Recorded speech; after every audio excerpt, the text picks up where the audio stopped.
L'Acupoint Nocta est le pinpointer qui offre le plus de possibilités et c'est ce qu'on va vous montrer dans ce tuto.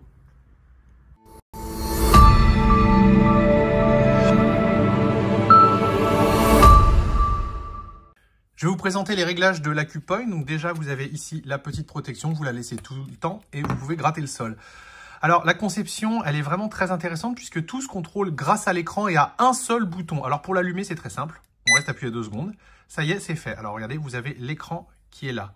Alors là, vous avez le niveau de puissance. Ensuite, là, vous avez le mode de discrimination sélectionné. Là, vous voyez, il y a un 2. Là, vous avez le niveau de batterie. Et là, vous allez voir, vous avez là, cette petite barre vous permet d'accéder au menu ou de l'éteindre. Donc, qu'est-ce qui se passe quand je vais rester appuyé sur le bouton? Vous avez un curseur qui va apparaître. Donc là, c'est parce que je ne l'ai pas utilisé pendant quelques secondes. Donc, regardez.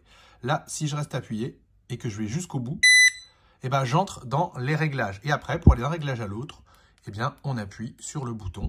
Et quand on veut rentrer dans le réglage, par exemple celui-là, eh bien, je vais appuyer 2 secondes. Et là, j'entre dedans. Et vous voyez, ça, c'est la LED. Hop, j'ai choisi de mettre la LED. Là, au bout de 2 secondes, il ressort. Et là, vous allez voir encore au bout de 5 secondes, il ressort automatiquement. Et là, on y est. Si jamais on veut éteindre l'appareil, qu'est-ce qu'on fait?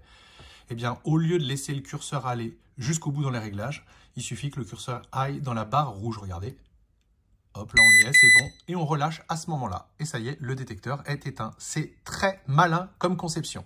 Allumons de nouveau l'Acupoint. Vous voyez, la LED est allumée puisque la dernière fois que je l'ai éteint, j'avais laissé la LED allumée. Il conserve les derniers réglages en mémoire. Donc, eh bien, on va retourner dans les réglages. Donc, je reste appuyé jusqu'à ce que le curseur aille jusqu'au bout. Je suis dedans. Je relâche le bouton. Et là, je suis dedans. Le premier, comme on peut le voir, c'est la sensibilité. J'appuie une fois, je suis dedans. Elle est sur 9 niveaux.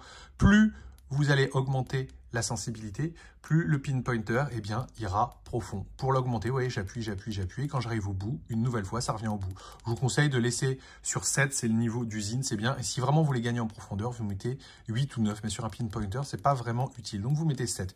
Une fois que c'est fini, on relâche et vous allez voir, ça va revenir tout seul au menu, au bout de 2 secondes. Après la sensibilité, on a, regardez ce petit menu. Vous allez comprendre tout de suite, c'est l'identification. Vous avez plusieurs manières d'identifier une cible. Là, on a vraiment, regardez, j'y retourne. Là, on a la cible par vibration et par tonalité sonore. Donc, maintenant, imaginez ce qu'on veut faire. On veut, par exemple, qu'elle ne sonne qu'avec de la musique. Hop, j'appuie une fois. Là, c'est que les vibrations. Écoutez. Maintenant, si jamais on veut que, eh bien, il y ait systématiquement que le son, et si on veut les deux, on rappuie une autre fois, et là, on a son et vibration. Ça y est, c'est fini, au bout de 2 secondes, on revient. Autre menu, là, c'est le mode de discrimination. Donc, j'y vais, il me plaît, c'est là où je veux aller. Et là, vous en avez 3. Là, on était par défaut sur le 2. On va aller sur le 1. Le 1, c'est un mode tout métaux. Quel que soit, eh bien, le métal, ça sonne. Maintenant, imaginez, vous voulez, eh bien, tout simplement pouvoir éliminer le fer. Et là, il offre 2 réglages pour éliminer le fer. Regardez. Le premier réglage, c'est le mode 2. Donc là, regardez ce qui va se passer. Ma cible non ferreuse, je le laisse. Ça marche aussi, bien sûr, sur une petite pièce. Et sur un ferreux, là, il est détecté, vous voyez. Et quand on se rapproche, l'alerte, elle change. Le son devient intermittent et c'est pareil pour les vibrations. Maintenant, je vais vous montrer un mode qui est encore plus intéressant parce que là, ce type de discrimination était déjà visible.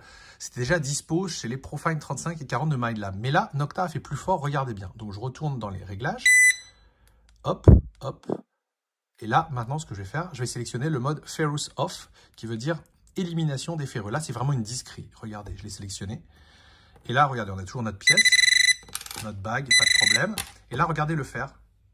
Il ne fait plus aucun bruit. C'est absolument impressionnant. Là, c'est plus une identification du fer comme dans le mode eh bien, 2 ou alors comme chez Mindlab avec les Profine. C'est carrément une élimination du fer. C'est une vraie discrimination. Alors, c'est bien parce que ça vous évite toutes les interférences liées aux pierres qui sonnent, aux tout petits ferreux sur certains terrains. Et aussi, si vous détectez sur des terrains très minéralisés, comme à la plage sur du sable noir, eh bien, n'hésitez pas à mettre dans ce mode Ferrous Off, élimination des ferreux, la discrimination, parce que ça va éliminer toutes les interférences. On a déjà vu ensemble la sensibilité, le mode d'identification, le type de discrimination. Et là, on a le mode Bluetooth. Le Bluetooth, c'est pour appairer votre casque sans fil.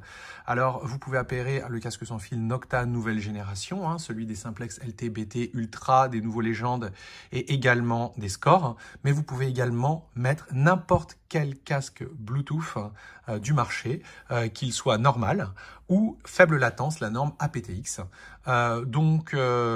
Autre point positif, si vous couplez le casque sans fil à l'AcuPoint ou à un des détecteurs Nocta, quand vous allumez l'AcuPoint, automatiquement le son du pinpointer va basculer dans le casque sans fil. Et quand vous éteignez le pinpointer, automatiquement, c'est le son de votre détecteur qui va revenir dans le casque sans fil.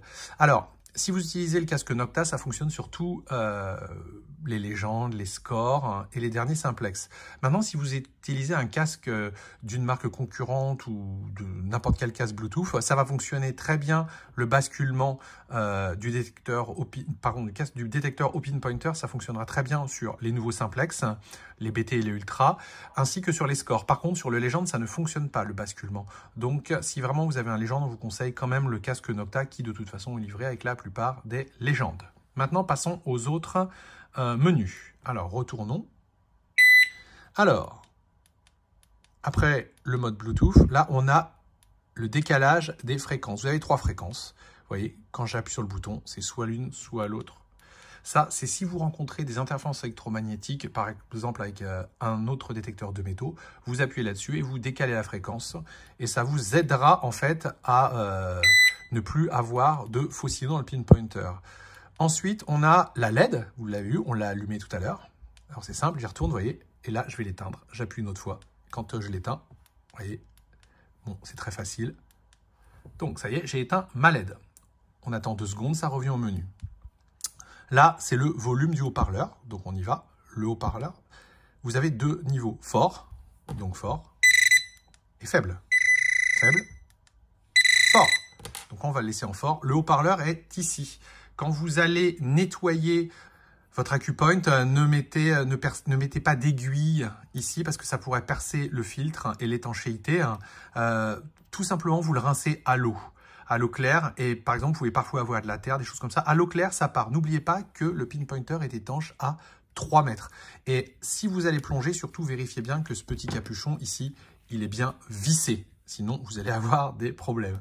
Alors, on a bientôt fini les réglages. On continue.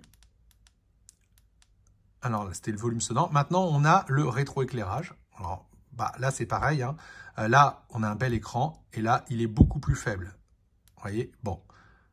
Vous aurez compris l'avantage, c'est vraiment d'économiser la batterie. Donc, jouez pas tout le temps non plus, mais là, c'est pas mal. L'autonomie, elle est quand même assez intéressante. Et là, c'est la remise à jour. Donc, vous voyez, on est dessus. Et là, je vais rester appuyé. Là, hop, et oui, on est revenu aux paramètres d'usine. Là, je voulais vous montrer autre chose. On retourne dans les réglages. On est revenu au mode d'usine. Allons dans le mode discrimination, ici. Et je vais m'amuser à le mettre, par exemple, en mode Ferrous Off, pour enlever complètement les ferreux et les rendre silencieux. Donc, vous voyez, je l'ai sélectionné. Au bout de 2 secondes, je reviens dans le menu. Et si vous voulez retourner à l'écran principal, vous attendez 5 secondes et revenez. Et là, regardez, ça y est, il est apparu. Donc, c'est un pinpointer qui est vraiment très, très bien pensé au niveau de la navigation. Les anciens pinpointers qui avaient pas mal de réglages, c'était très compliqué. Hein. Les MI6, les MI4, les TechPoint première génération. Fallait tout le temps jongler avec les combinaisons de boutons, les connaître par cœur. Avec ça, avec cet écran couleur qui est vraiment une super bonne qualité en plus, c'est un jeu d'enfant de régler votre pinpointer. Et on n'a jamais vu un pinpointer avec autant de réglages. C'est utile. C'est vraiment... une très belle machine qui vous aidera à trouver votre cible bien plus facilement.